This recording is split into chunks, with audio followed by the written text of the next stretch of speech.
The World Cup gets underway this week. For more on Korea's preparations, chances and expectations, we have our sports editor Paul Neat in the studio with us. Hello, Paul. Hello there. So, Paul, the World Cup begins this week. Korea's preparations must be more or less complete, right? Right, yes. They arrived at their base camp in Mexico on Saturday.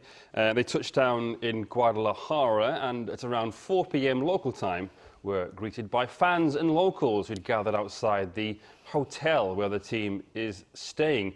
But it was strictly business, as none of the players stopped for autographs when they got off the bus.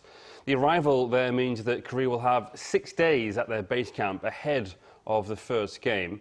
But their preparations began on May 18th, arriving in the US for a pre-camp of sorts. They face Czechia on Thursday at 7 p.m. local time in Guadalajara, or 11 a.m. Friday Korea time. It'll be the first time the two countries have met in a competitive game. The last meeting goes back to 2016 with Korea winning 2-1. They'll wear their red home kit for this one. So their first game in a decade. Yeah. And the team spent a long time in the U.S. before moving to Mexico. They had 2 friendlies there. Yep. What do those matches tell us about what sort of lineup we might see this Friday? Right, well, it looks like we will see that back three system. This was a setup used in both friendly games.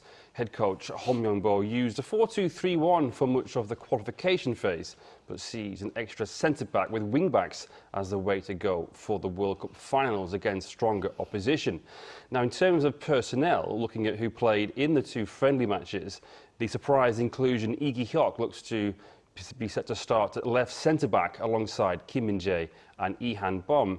Jens Kastrup may get the nod at left wing-back with captain Son Heung-min as a central striker. Now, while the formation was a focus in the US, the team spent 3 weeks in Salt Lake City, Utah to adjust to the altitude, as it is similar to Guadalajara. Management saw this as a priority rather than facing top-class opponents. I see. Then, Paul, what are the expectations? I mean, how far can Korea go this time? Well, the head coach says that the main target is just to get to the round of 32. This is the expanded World Cup, of course, with 48 teams. But then they'll sort of get to the round of 32 and then take it from there. That's the first knockout round.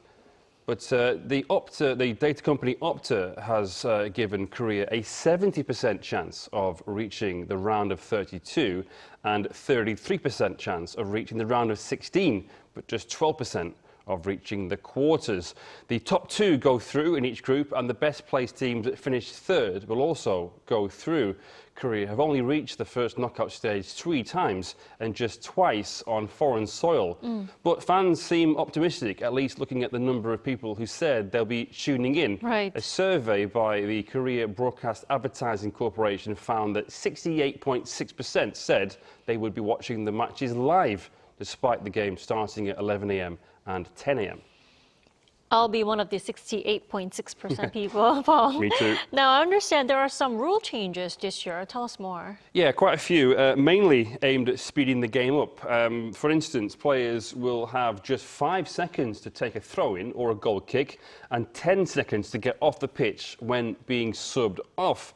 Also, if a goalkeeper goes down injured, players are not allowed to go over to the touchline to see the coach for instructions. Players are also banned from putting their hands, arms or shirts over their mouths to remove the chance of anything untoward being said towards another player. Also, VAR will have an expanded scope. It can look at corners, attacking fouls, and can overrule a second yellow card if the referee has made an error. There's also a hydration break for 3 minutes in the middle of each half. Well, lots to look forward to. Let's hope Korea begin with the win. Thanks for that, Paul. Thank you. Yeah.